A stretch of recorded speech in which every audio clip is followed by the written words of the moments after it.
Okay, so our accuracy was not the worst, right? 72, 76. And on this screen, the blunders 1/2. That's not too bad. So here, it estimates your rating at 1350. So that's all right. I mean, you're 800, so you played like a 1300. It says, so that's quite good. And well, like I said, the evil bar is going all over the place. But let's actually go to the analysis and just go over the game. So this was a Caro-Kann, and up to this point, yeah, this is just all theory.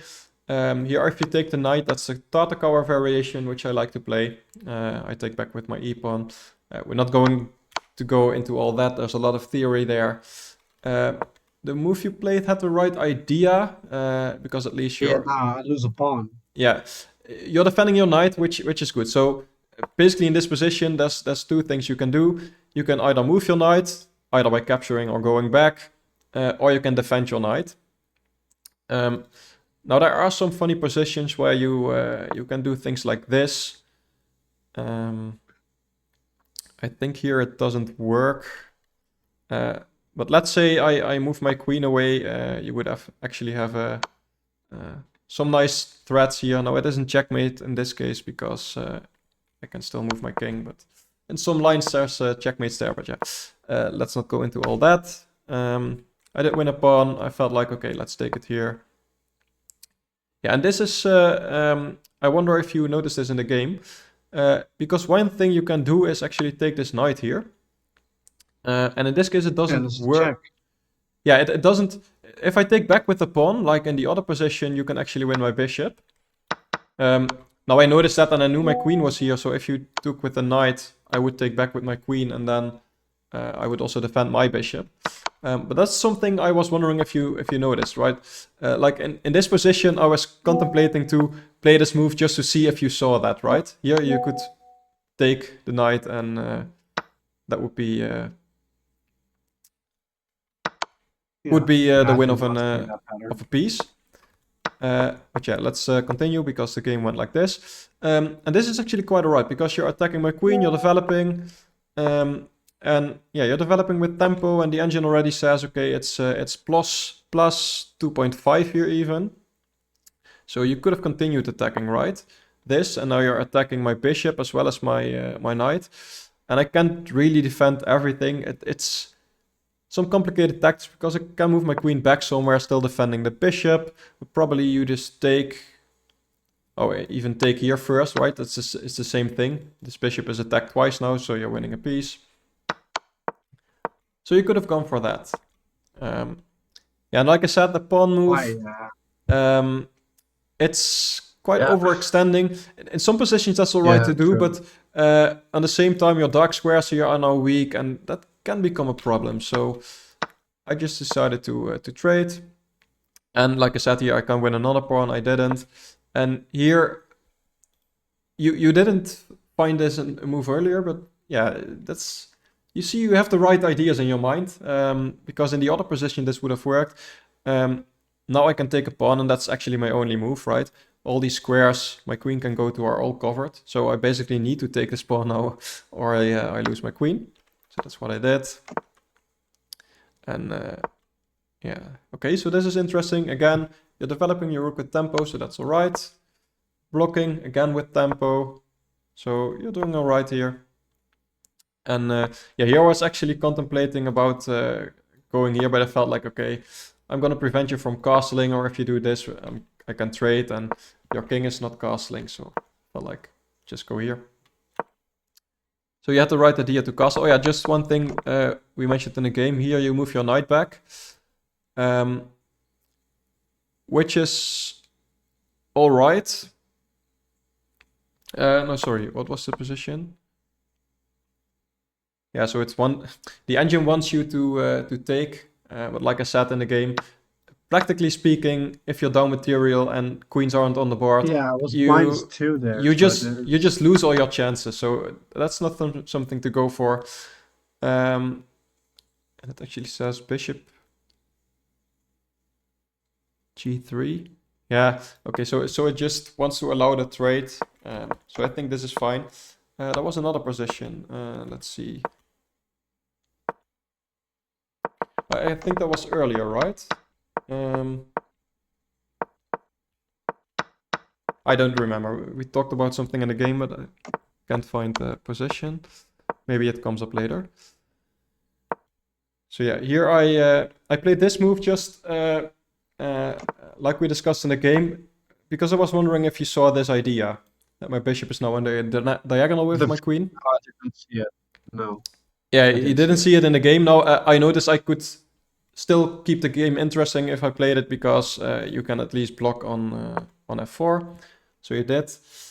Yeah, and there's something to consider is going here with the bishop. Just because that permanently takes care of this threat, right? Because you can now freely move your queen, and you're even threatening to take my bishop, so I should probably trade, and then after something like this, now you're completely fine. And then I threaten your queen again, yeah. Okay. Yeah, and like here, you are threatening my queen. I probably don't even have to take it. Like, for example, let's see, what do we do? Let's say I move here. I think it's still probably winning for me. Yeah, the engine agrees. I can now take your queen, and it's just a trade, and I can take your knight afterwards. So it's not really a threat against my queen. I can also just take here. This would be a mistake for me, I think. Let's see what the engine says. Yeah, so this is not the best, because this pin is just annoying for you, so I should keep it. So I move my queen away, and I think this was an alright move. And I move my queen back here just to attack your knight again and be annoying. And this is actually the best response. So in the game you were doubting this move, but this is actually a good move, because your bishop is definitely... Yeah. I think I see something here. Can you go one move back with the bishop? Here, so or what if I no one more yes, like one this? more further. Yeah, that one. So what if I you're attacking my knight here? Yeah. What if I move my bishop to g3? Bishop yeah, so g3, that's something we discussed in the game. But actually, if you go back a few moves, here your bishop was already on g3, right? So I moved my queen here. Yeah, I know, but you attacked. I moved here. So if you went to g3, at the very least, I could repeat moves, right? I could just go back, and then your bishop is again on g3. And the idea is alright. I mean, you are setting up some discoveries, but it's easy for me to get out of. Knight to g6. Yeah, okay. Yeah, I can just move my queen out. The engine even says just block with the pawn, and now it comes with tempo, and this is actually winning a piece, because if you move your knight, I'm gonna win your queen, because my bishop is still here. That's again why you should usually take care of pins earlier, so that's why you should probably have blocked with your bishop earlier. But that's why actually in this position, bishop e3 is best. You don't have that attack on my queen, but at the same time, this pin is not a problem anymore, because you can now move your knight away, and that's just a bishop here, so that's no problem. And also the bishop is on quite a nice diagonal. It has a lot of scope, so that's actually quite a good bishop there. So that's all right. Okay, so here, I think you missed I was attacking your pawn here. Now there's multiple things to do, but I felt like taking a pawn was the most instructive, because there's quite some tactics here. So the engine actually wants to move the queen, and that's what you did in the game, right? Yeah. Yeah, so that's actually interesting, and I felt like spicing things up here. Now my knight is attacked twice. I didn't notice that, but I felt like, okay, let's spice things up and go for the counterattack. And you did find the right move. I took back your knight, and then you took my queen. And this was a nice tactic of you to find. So I was wondering, did you see this line all the way through? Like from this position? Not all the way through, because I did see the line of taking your queen eventually with my rook, but the way I saw it is I could eventually take the pawn on a7 to win a little bit of material back, but that ended up like basically losing the game. So especially if you so let's play that out actually, because that happened in the game right here. So especially if you just won a lot of material, you still have 6 minutes on the clock at this point, just take some more time, because you know that you're up a lot of material, so one pawn is not gonna do all too much because you're up a lot. So you have the time to really check if there are any threats.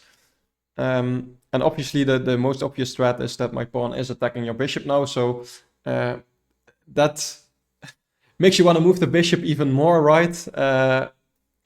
But you should have noticed the other threat. So maybe just a quiet move like going back here would be alright. Now in this case I actually have some tactics as well, because like this, if you take with the queen, oh no, that doesn't work. What does the engine say? Yeah, I can take this bishop. It's a brilliant move. Yeah, that would have been brilliant. Yeah, the thing is that here I could have taken with the knight, and now I have a lot of compensation here. And that something similar happened in the game, right? Because after this, that's alright. You don't really have a good move here. Like, you could try some hope chess things. I mean, you could drop your bishop back, and then maybe if I take your queen, I could take your doesn't bishop, even so work. You can take, but I can take here, so that doesn't even work. And beside of that, if I would have saw this, I would have taken your bishop and then taken your queen. So that's things to try. In this position, you're basically lost anyway. Yeah, blocking with the queen just gave me your bishop as well, so probably it would have been better to just move here, so that after this you can take with your bishop, and now your bishop at least isn't hanging. So that would have probably been best. Yeah. But in the game this happened, and I decided not to take your bishop because that wouldn't be any interesting anymore. So here we made things a little more interesting.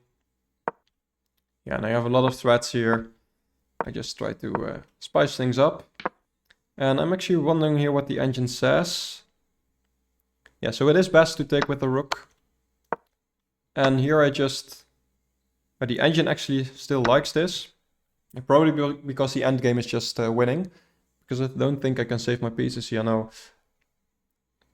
So the engine wants to counterattack, but that's just temporary. Other moves engine wants to consider is this. You can now choose which piece to take. And I'm going to save the other one. This is probably... oh no, it says even my move is the best move, so it's changing its mind as well. So yeah, let's get to another interesting part. So here, I'm not attacking your bishop because the pawn is defending your bishop. This is actually also quite a nice configuration, right? Your pawn is defending the bishop is defending the pawn. So this is really tough to get at.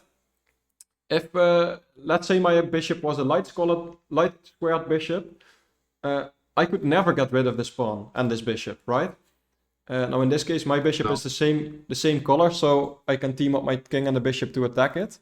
But that's also why, I don't know if you've heard people say this, but opposite colored bishop endgames are often draws. But in this case we have in this case we have same colored bishops. But that's mainly the reason why. If my bishop would be on a light square, then I could never get rid of this. And that's one of the reasons why opposite colored bishops endgames are usually a draw. But yeah, you move your bishop here, which gave another tempo. Now I decided to just give you pawn basically, and here. Yeah, so actually this is drawing. So this is what I was wondering. I felt like this was still winning for me. And I wanted to make things interesting. But apparently you can hold here. So let's see what the engine says actually. So I can attack this pawn, and then you can't really prevent it. It wants you to go here. So I take here. I feel like this is just too much. I would probably lose this in a game as well with white. Yeah, it's like the attack is overwhelming because you got 4 pawns. Exactly. There's no way I can stop it. Doesn't look salvageable. You can win a pawn here, but still. And apparently you can get away with that as well. And I think the main reason is that your king can get to these pawns and your bishop can sacrifice itself for the pawn here. So let's try something, right? Let's say I'm trying to go for something like this. You can sacrifice your bishop here, and after I take, you're actually in time to get to my pawns. So that's the reason why it was a draw. Wow, okay. Shouldn't you have moved to f6 here? Because what do you mean? I don't get that. Yeah, I don't really think it matters. f7. f8, f6, f7, e6 are all drawing. But the main idea is, if I push this pawn, you can attack the other one. And I can keep pushing, but you... actually, this is... that's funny. This is even losing for black now. This is just a fork now, right? And apparently you can win both pawns. And yeah, like if I push like this, you can just take it. So that's not working. And if I keep pushing like this, you can just take this pawn. And this pawn is never getting through because this pawn can always take it. So now I need to bring my king closer. And apparently I'm just in time. So let's I can block it off, right? Yeah, it wants me to go to c4 even. I would go to d4, which is also drawing. So, and it looks like you're getting to my pawn. Yeah, the basic thing is my king can get to the corner, and then you're not gonna promote your pawn. So I'm just gonna let you take my pawn, and then I'm gonna run my king to the corner. And oh, sorry, you can start pushing your pawn. But if my king gets to the corner, there's nothing for you to do. I mean, you can try to get here, but then yeah, what do you do? I mean, I can go here. If you give the check, I go here, and now you're basically you don't have anything, right? If you go here, it's stalemate. If you go here, you give up the pawn. And if you don't push the pawn here, then yeah, what else can you do? You can move your king, but I'm gonna just keep shuffling my king, and there's nothing here. So quite a complicated reason all the way back why it's still a draw, but to find that in a game here, actually from this position, if I would be playing this position, yeah, you could kind of get the idea, right? If you could trade one of the pair of pawns and sacrifice your bishop for the other one, then it's 2 against 1 and your king is closer. So you can see it if you think about it for long enough, but it's quite difficult. So yeah, so actually let's see what happened in the game. And here it's still drawing, it says. I think I definitely got confronted in this game by one of my biggest problems, and this is also over the board problems that I have. Yeah. Is I play too quick. I don't look. Yeah. Like I said, I was playing last week. I was playing against the strongest player over the board on my chess club. Mm-hmm. And if I look at my position, like 75% of the game, I was winning. I played the King's Indian opening. My bishop, my dark square bishop was literally aiming at his king because he castled queenside. Mm-hmm. So I had a very good position, and the only reason I lost is because I was not thinking about one of my moves, and I blundered my rook. Yeah, and I think that is my biggest problem. That's probably the thing I even had to work on the most is time management in general. That's just really difficult, right? Yeah. Because all the things you learn, all the books, all the videos on YouTube or wherever, all the courses you take, they're only talking about what move to play in what position and some tactics that are there. But practically no one is... you just play it. Yeah, practically no one is talking about you how to use your time, right? There are some videos on YouTube and things like that, but that's actually a difficult and like some players have said, the clock is a piece, and that's definitely true, especially in the slower games, the quicker games.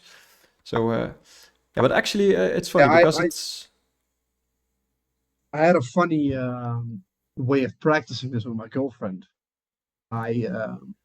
She likes to play chess as well. Mm-hmm. And what I did was every time it was my move, she set a timer for 3 minutes, and only after the timer went off, I was allowed to make my move. Yeah, so things like that can actually help in some positions, right? So that's what I did. In the opening, when you're still in preparation, right? You've seen the position 10 times before. Then it's a bit awkward to just sit there for 3 minutes. But I get the idea. Yeah, or if you know if you see a checkmate in one, why should you wait 3 minutes? But in general, that's quite a good thing to help you practice, and also to notice like for yourself, right? Did the move I played in the end actually change, or did it remain the same? And that's information you can use to see if you can improve on that part. And funnily enough, this game was at this point still a draw apparently. And the engine, just wanted to move the bishop, and it's still the same idea. You can. It says it's a mistake now, but it's still it's zeros all over the place, and these are zeros as well. And now it says it keeps changing its mind. See about what's the best move, but it's apparently still drawing. Still, I wouldn't draw this game, and yeah, at this point it was over. Now, you did find the best move here. That's what I said as well, and. Yeah, the engine actually likes c5. I was thinking about this, which would probably still also be winning. Yeah.